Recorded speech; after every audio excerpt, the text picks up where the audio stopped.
जैसे कि हम आप लोग भी सुनते हैं कि झूठ नहीं बोलना चाहिए, झूठ बोलना पाप है, लेकिन कहीं कहीं झूठ बोलने से पाप नहीं लगता बल्कि पुण्य मिलता है।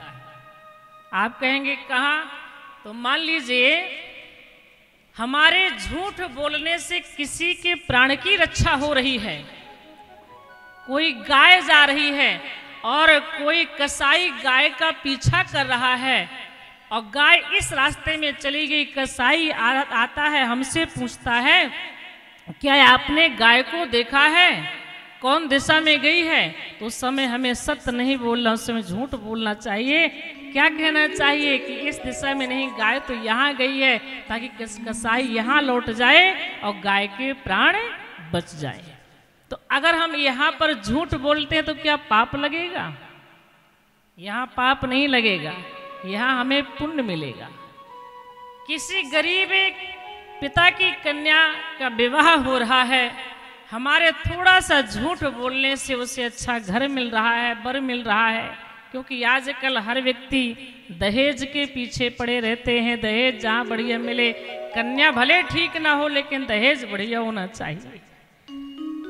लड़की आकर घर में चाहे शुरू से ही महाभारत छेड़ दे तो वो स्वीकार है, लेकिन दहेज जो है खूब सारा लेकर के आए।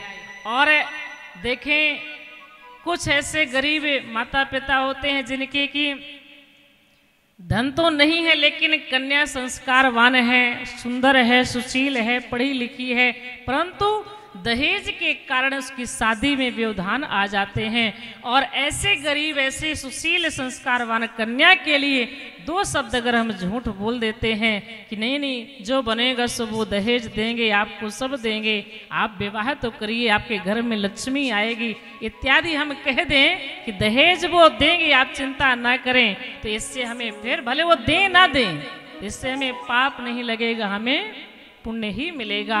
तो कुछ ऐसे स्थान हैं जहां पर झूठ बोलने से हमें पुण्य की प्राप्ति होती है। तो यहाँ पर भगवान वृंदा के सतीत्व को नष्ट करते हैं, तो अपने लिए नहीं करते हैं, देवताओं के कार्य के लिए करते हैं, जगत के कल्याण के लिए करते हैं, धर्म की रक्षा के लिए करते हैं। तो यहाँ पर हम भगवान को ये नहीं कह सकते कि प्रभु ने अच्छा नहीं किया है, ये परहित के लिए भगवान कर रहे हैं। और इतना ही नहीं, जब जलंधर की पत्नी का हाथ पकड़ करके भगवान ऐसे किनारे करते हैं और उससे पता चला कि ये मेरा पति नहीं है, ये तो भगवान नारायण है, तो वृंदा ने भगवान को श्राप भी दे दिया। मैं एक पतिव्रता नारी हूं, आपने मेरा स्पर्श किया है, हाथ पकड़ा है, मेरे सतीत्व को आपने खंडित किया है, मैं आपको श्राप देती हूं कि मेरा पति भी आपकी पत्नी का हाथ पकड़ करके उसका हरण करेगा। और वहीं पे जलंधर रावण हुआ, फिर भगवान की पत्नी सीता का हरण करके ले जाता है। तो भगवान ने उस श्राप को भी स्वीकार कर लिया।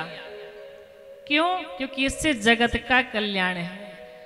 किसी का हित करने में अगर हमें थोड़ी कष्ट मिलता है तो वह कष्ट स्वीकार कर लेना चाहिए। हमें भले थोड़ा सा दुख मिल जाएगा, लेकिन काफी लोगों को उससे सुख मिलना है, तो वह दुख भी हमारे लिए प्रशंसनीय है, उसे स्वीकार करना चाहिए।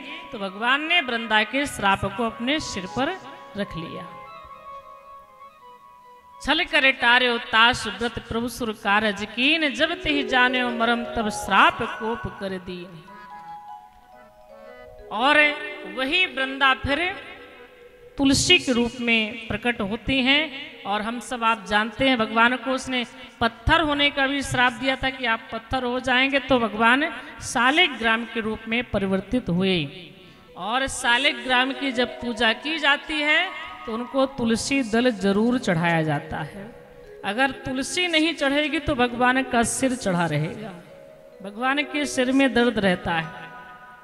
इसलिए शालिग्राम की तुलसी जो होती है कभी उतारना नहीं चाहिए, 24 घंटे शालिग्राम के ऊपर तुलसी को रखना चाहिए।